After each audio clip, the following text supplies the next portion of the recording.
So here's a nice little verse that I like, Zechariah 12:10. And this is talking about God working with the Jews in the 70th week of Daniel, or towards the end. And I will pour out on the house of David and the inhabitants of Jerusalem a spirit of grace and supplication. They will look on me, the one they have pierced, and they will mourn for him as one mourns for an only child, and grieve bitterly for him as one grieves for a firstborn son. So the purpose is to bring an end to Israel's national transgression or the rejection of Jesus Christ. That's the first purpose. The second is to make an end to sins. Sounds the same, but it's actually a little bit different. The Hebrew meaning here is to make an end to, or to seal up, or to shut up, or the Hebrew meaning of sin, which is miss the mark. This sentence would be referring to their daily sins. So sins would be put away or taken away.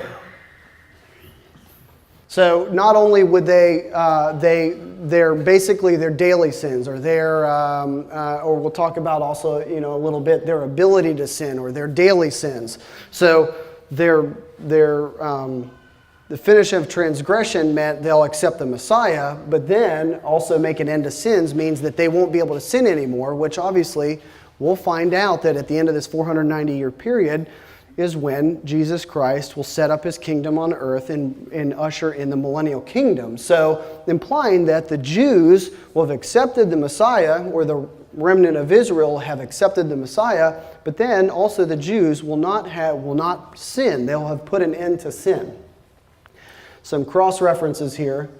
The kingdom will not be without sin. So the point of this is that there will be no sin among Israel, because that we know that the Gentiles will be able to sin in the millennial kingdom.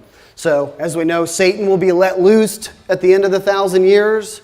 He's going to go across the earth and gather those for one final battle against Christ.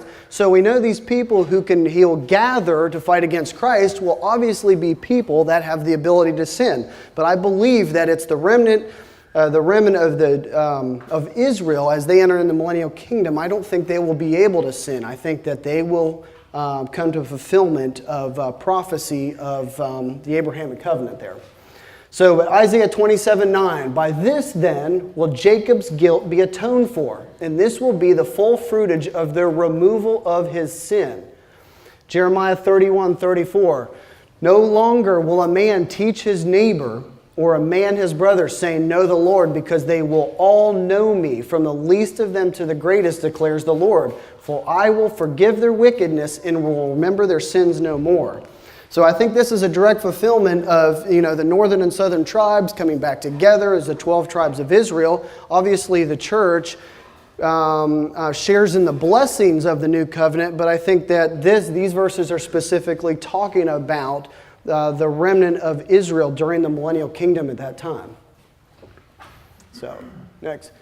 The third thing, to make reconciliation for iniquity. Hebrew meaning of reconciliation is to make atonement. Iniquity refers to the sin nature. So I think this is very important. How do they not sin in the millennial kingdom, but that God would take away their sin nature?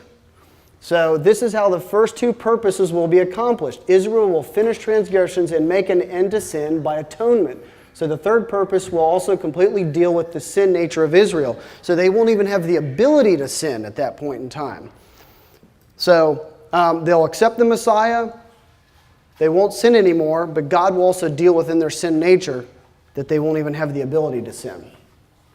Number 4, to bring in everlasting righteousness, or better read, to bring in an age of righteousness, which what everlasting means. This age is the Messianic kingdom or the millennial kingdom that you've heard of, or people speak of. Obviously, Rob mentioned it multiple times this morning. Jeremiah 23:5-6. The days are coming, declares the Lord, when I'll raise up to David a righteous branch, a king who will reign wisely and do what is just and right in the land.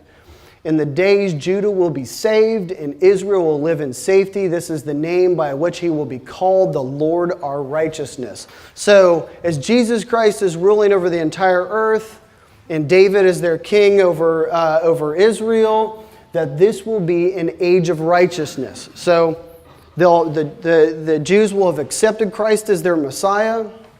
They won't have the ability to sin because God has dealt with their sin nature. But then this will also be an age of righteousness that will be ushered in as well. E would be 5, right? Yeah. To seal up vision and prophecy. The word vision refers to oral prophecy like those in Elijah and Elisha. The word, I said vision there, right? Yeah, the word vision. The word prophecy means those found in the written form like Isaiah, Jeremiah, Ezekiel, and the minor prophets like Joel and Hosea. So the fifth purpose is to seal up all oral and written prophecy and will contain all fulfillment of prophecies of the 77s. So the function of all these prophecies will cease at the second coming of the Messiah. So what about past the millennial kingdom? Is there any more prophecy? At this point in time, when Daniel is being given this vision from Gabriel, he is only being given the years that will deal with Israel. The eternal state or past the millennial kingdom would be all New Testament teaching. So this wouldn't deal with that. So the whole point is at the end of the 490 weeks, all of the prophecy and all of the visions will have been fulfilled that were given in the Old Testament. So no Old Testament prophets saw past the millennial kingdom. So Daniel shows this insofar as the Old Testament prophecy will be complete. And then finally, the sixth one is to anoint the most holy place. This is not a person but a place, so it's the temple of the Messianic kingdom built by the Lord himself. It will be anointed at the completion of the 77s. So, which there's a little bit of a gap there about 7. Daniel chapter 12 talks about a 75-day period. So, it talks about there's 1,260 days. When you see the abomination of desolation, there's 1,260 days. Well, actually, then it kind of jumps up to 1,290 days, and then it jumps up to 1,335 days. I actually believe that when Christ sets his feet on the ground, he comes from Basra and he sets his feet on the ground, that he is going to anoint and purify the temple at that point in time right then. So it'll be a glorious time. So all 6 will be completed at the end of the 490 years. So, all right, the starting point of the 77. So this is where it really starts getting interesting. Good. Sounds like people have notes. I hear pages flipping.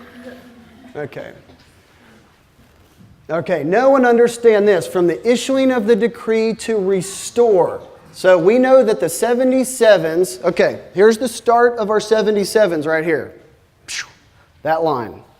We know that the 77s involve not only the Israelite, but the city of Jerusalem as well. So Daniel is told that the beginning comes with a decree to rebuild Jerusalem. The Persian king Artaxerxes Longimanus, where they come up with these names, I don't know, granted Nehemiah permission to rebuild Jerusalem. So at that point in time, we know it's a decree. And we also know, like we talked about a little bit this morning, how prophecy validates God in his word. We know this happened. We know there was King Artaxerxes. We know that Israel, the southern kingdom, which I actually believe, this is a study for another time, I actually think all 12 tribes were represented in the southern kingdom at that point in time. The whole idea of these 10 lost tribes out there that nobody knows where they are, I don't think it's accurate. I think the idea is in 2 Chronicles that it says that at that point in time that those who were faithful to the Lord actually came down and worshiped, all representing all 12 tribes in the southern kingdom. So I think